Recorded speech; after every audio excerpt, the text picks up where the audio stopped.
Harry's wife, you'd better play by my rules. Rules are important for the narcissist. You obey them, we don't. It's that simple. The rules of engagement with us are, the rules don't apply to us, but they apply to you. The rules are what we make them until we decide that they don't apply. The rules can be amended at any time. You're not there to know the rules, except you ought to comply with them. If you complain you don't know what's going on, then you've been negligent in not adhering to the rules. Rules are for losers. Rules are for the weak. Rules are not there to constrain us. And we like to issue rules to you. Rules of the relationship, rules of living with us, rules of the house, rules of engagement, rules with regard to working with us, rules of being a good neighbour, the rules of being a good relative. These can be stipulated and, of course, are prone to change without notice in accordance with the narcissist conditional asterisk. If you're not familiar with what that is, do watch the video of that name. Harry's wife, of course, will establish some rules and, according to that bastion of journalistic excellence Closer, that since Harry will be attending the coronation alone, insiders, whoever they are, reveal the strict set of instructions that Harry's wife has put in place. With speculation rising that Prince Harry and Harry's wife's royal titles could be in jeopardy after breaking yet more family rules by refusing to RSVP to King Charles's coronation, although they've now done so, Harry stunned royalists and critics alike when Buckingham Palace confirmed he would be attending the service on 6th of May. However, after what has been described as a game of transatlantic ping-pong, although that of course was denied by Harry's wife, as the couple reportedly went back and forth over tense negotiations, it was revealed that Harry's wife and their children, Archie 3 and 1-year-old Lilibet, will remain at home in California amid the couple's ongoing feud with the family. A statement released by Buckingham Palace read, Buckingham Palace is pleased to confirm that the Duke of Sussex will attend the coronation service at Westminster Abbey on 6th of May. The Duchess of Sussex will remain in California with Prince Archie and Princess Lilibet. But now a source says Harry's wife, 41, is only too aware of how Harry, 38, could be persuaded by the likes of Kate Middleton, the nemesis, into rejoining the family fold after 3 years of turmoil.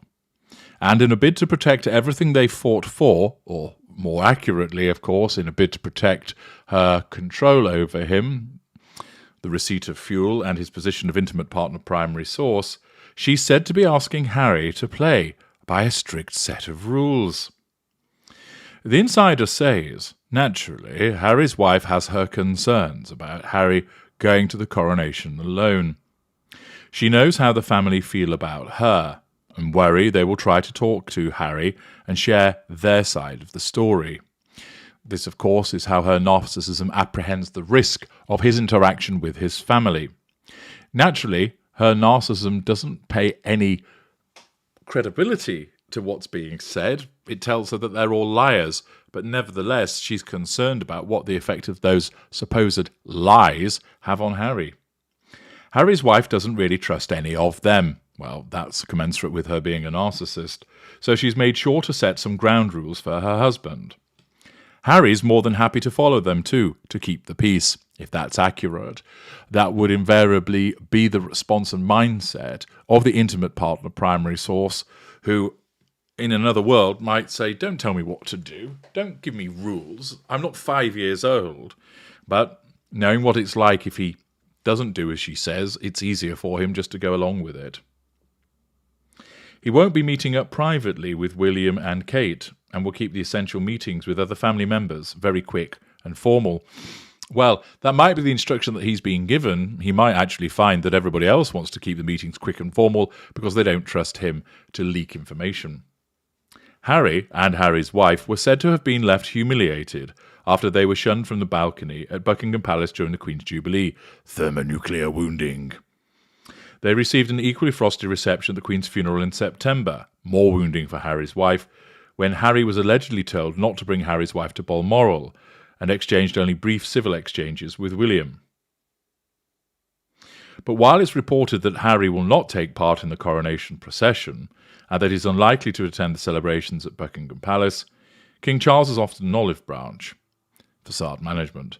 He's said to be extending the couple's lease on Frogmore Cottage until after the coronation, following the eviction he issued to the pair last month. However, it's unlikely the trip will see any reconciliation talks between Harry and his father and brother, Prince William. The couple's friend and biographer, the improbably named plastic-faced Lieutenant Omid Scobie, has even warned fans that Harry's likely to make another swift exit akin to the one he and Harry's wife made after the Jubilee, saying, "Expect it to be a fairly quick trip to the United Kingdom for Prince Harry." The source adds Harry will head back to the United States as soon as he can, and then probably won't be back for a long time. So it would appear that these rules are he's to keep his meetings with the royal family short and that he's to get out of there pretty promptly.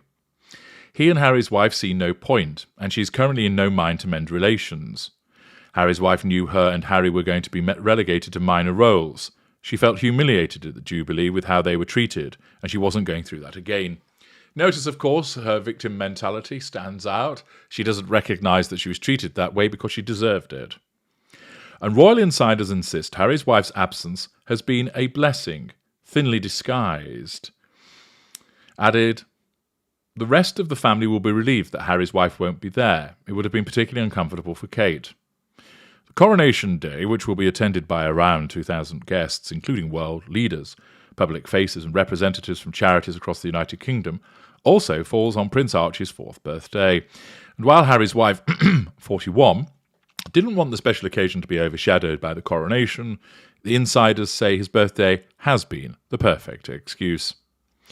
Meanwhile, former royal butler Paul Burrell also shared his belief that Harry's wife, who continues to be at loggerheads with the royals, would find it too hard to attend the landmark event. He said, "They'll have to sit with the family. They pushed under the bus. I don't think Harry's wife is strong enough." Indeed. As a mid-range narcissist, she is essentially a coward, and her narcissism has directed her not to attend because of the repeated threats to control that she'll face. Last month marked 2 years since the couple began airing their grievances with the royal family, who they accuse of ostracising them with racism and bullying, revision of history, false accusations. Harry has even alleged that Prince William knocked him to the ground in a row and dubbed Queen Camilla dangerous because of her alleged connections with the press. Yet it's said the couple still want an apology from the royals, despite earning over £100 million in deals, which, like their December Shitflix documentary and Harry's January memoir, did little else than cause their deep-rooted feud to become even more entrenched with the firm. Now the insider says Harry's wife can never forgive the royals for the way she claims they treated her over the years and their cold reaction to her and Harry's allegations in their documentary and his book. Well, actually, if the price is right, she can forgive, although, of course, she can renege on that forgiveness in an instant. That, of course, is the flexibility afforded to the narcissist. She honestly thought she would receive some sort of an apology from them, but when that didn't happen, she decided there wasn't a chance she would suffer their cold stares at the coronation. She's done with the royals and determined to do things on her terms. Well, that's always been the case. So it would appear, although it didn't go into too great a detail, that the coronation rules for Harry are: 1, you're allowed to go; 2, don't talk to too many members of your family for long; 3, get away from there as quickly as possible. I should imagine, however, that Harry's wife will maintain a leash on him by messaging and telephoning him to find out what's going on, because she can't resist. She will be bristling to know what's actually happening, how he's being treated, what's being said, with the possibility of utilising that information. It's no surprise that she would stipulate some kind of rules for him. It's her way of continuing to control him. She does so without any due regard for how that makes him feel, and as I've explained, Harry accepts any rules that are stipulated because he simply wants to keep the peace. I'm H.G. Tudor. Thank you for listening.